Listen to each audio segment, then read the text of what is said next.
স্বামী স্ত্রী একসাথে তাহাজ্জুদের নামাজ আদায় করলে যে কি পরিমাণ লাভ হয়, কি পরিমাণ বরকত আসে, এটা যদি কোনো হাজব্যান্ড এবং ওয়াইফ বুঝতে পারতো, তারা কখনো তাহাজ্জুদের নামাজটা মিস দিতে পারতো না। আমাদের সবচেয়ে বড় সমস্যাটা হচ্ছে আমরা তাহাজ্জুদ পড়বো কেমন করে? আমাদের তো ফরজেরই ঠিক নেই। ইভেন আমার মনে হয় বেশিরভাগ মানুষ তাহাজ্জুদ পড়তে চেয়েও পড়তে পারে না, জাস্ট একটাই কারণ, সে কারণটা হচ্ছে আমাদের আসল জায়গায় গলত ফরজ এবং সুন্নতের আমাদের খবর নেই।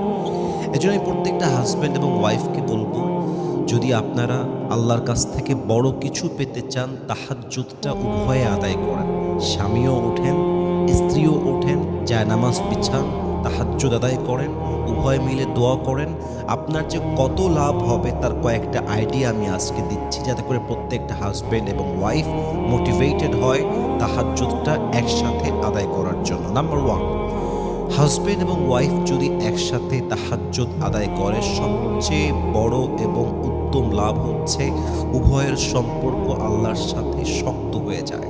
আল্লাহর সঙ্গে তাদের সম্পর্কটা বন্ধুত্বের মতো হয়ে যায়। স্বামী এবং স্ত্রী উভয়ে আল্লাহর নিকটবর্তী বান্দা এবং বান্দি হয়ে যায়।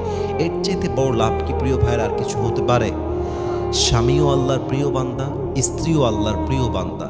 আরে যেই বান্দা বান্দি আল্লাহর কাছে প্রিয় বান্দা বান্দি, তারা কি কখনো তাদের জীবনে বিচ্ছেদের দিকে যেতে পারে?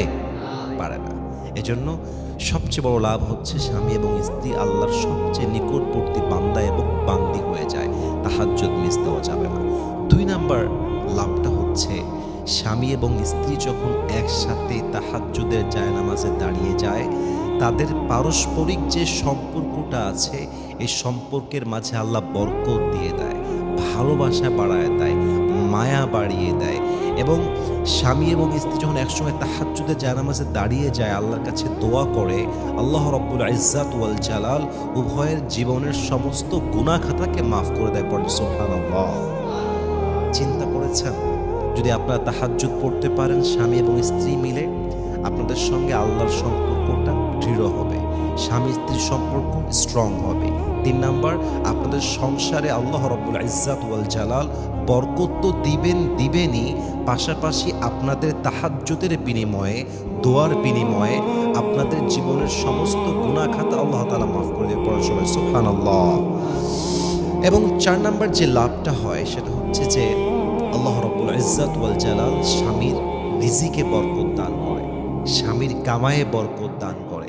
এবং সবচেয়ে বড় লাভটা হচ্ছে এই দম্পতির মাধ্যমে যে সন্তানটা আসে, আল্লাহ তাদের ঘরে নেককার সন্তান দান করে। সুবহানাল্লাহ পড়বেন না আপনারা সবাই?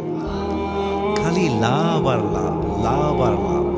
সবচেয়ে বড় লাভ হচ্ছে স্বামী এবং স্ত্রী যদি একসঙ্গে তাহাজ্জুদের জায়নামাজে দাঁড়াতে পারে, নামাজ আদায় করতে পারে, আল্লাহর কাছে একনিষ্ঠভাবে দোয়া করতে পারে, এবং উভয়ের দোয়া যদি কবুল হয়ে যায়, স্বামী স্ত্রীকে আল্লাহ তাআলা দুনিয়াতেও যেমন একসাথে রেখেছেন, জান্নাতেও আল্লাহ একই ঘরে উভয়কে রাখবেন। পড়েন সুবহানাল্লাহ।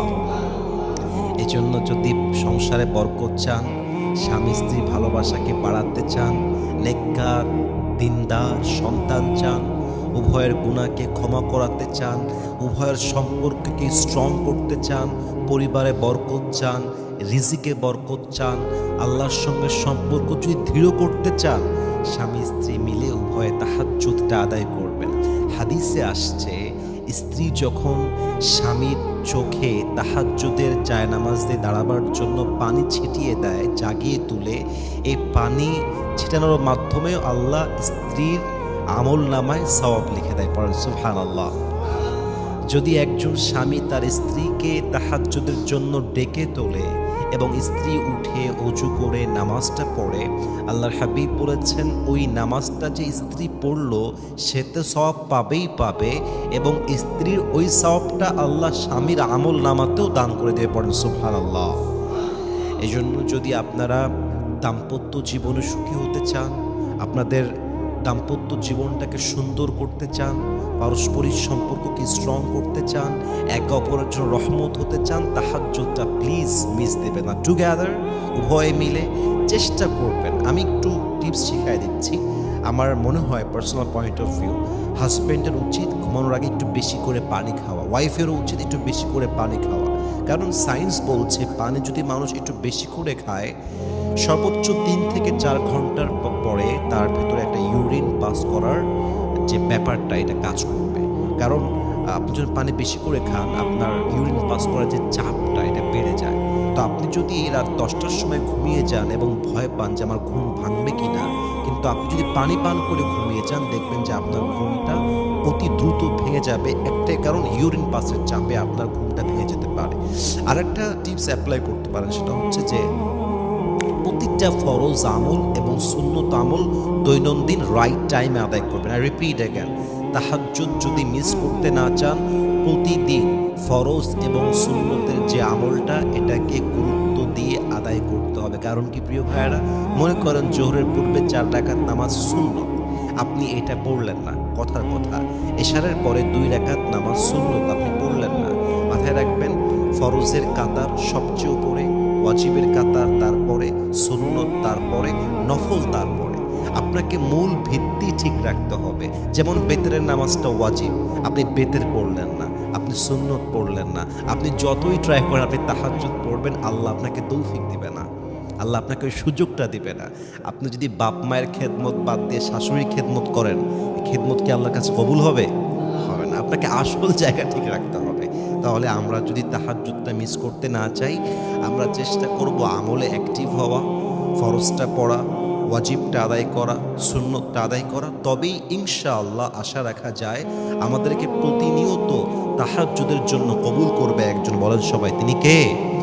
আল্লাহ রাব্বুল ইজ্জাত ওয়াল জালাল যেন আমাদের সবাইকে প্রতিনিয়ত তাহাজ্জুদের জন্য কবুল করে। পড়েন সবাই আমিন।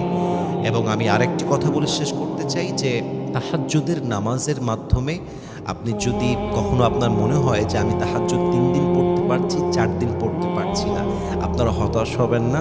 Keep trying, keep going. মানে ব্যাপারটা হচ্ছে যে সপ্তাহে 3 দিন পড়ছেন, 1 দিন মিস যাচ্ছে, ভাবছেন হায় হায় মিস গেল কেন, আমি আর পড়বো না, এরকম না। আপনার মিস যাবে, আবার ট্রাই করবেন, মিস যাবে, আবার ট্রাই করবেন, মিস যাবে, আবার ট্রাই করবেন। আপনি যখন ট্রাই করতে থাকবেন, keep trying and keep going যখন হবে, একটা পর্যায়ে গিয়ে কী হবে, তাহাজ্জুদের জায়নামাজের দাঁড়ানোটা আপনার জন্য দৈনন্দিন জীবনে একটা কাজ হয়ে যাবে এবং এইটা ছাড়া আপনার জীবনটা অচল হয়ে যাবে। দেখবেন যে ফরজ নামাজের প্রতি দায়িত্বশীল আচরণ করে সেই বান্দা নামাজ না পড়লে তার ভালো লাগে না। আমি আমার লাইফে ফিল করেছি। আমি খুব বড় নামাজ তা বলবো না, বাট যেহেতু বাচ্চাকাল থেকে মাদ্রাসায় পড়েছি, নামাজে অভ্যস্ত ছিলাম, নামাজ না পড়লেই খারাপ লাগে। আপনাদেরও একই অবস্থা হওয়ার কথা। নামাজ না পড়লে দেখবেন অশান্তি কাজ করে, ফজরটা মিস হয়ে গেলে দেখবেন ঘুম ভাঙলে ভিতরে একটা খিটমিট খিটমিট কাজ করে।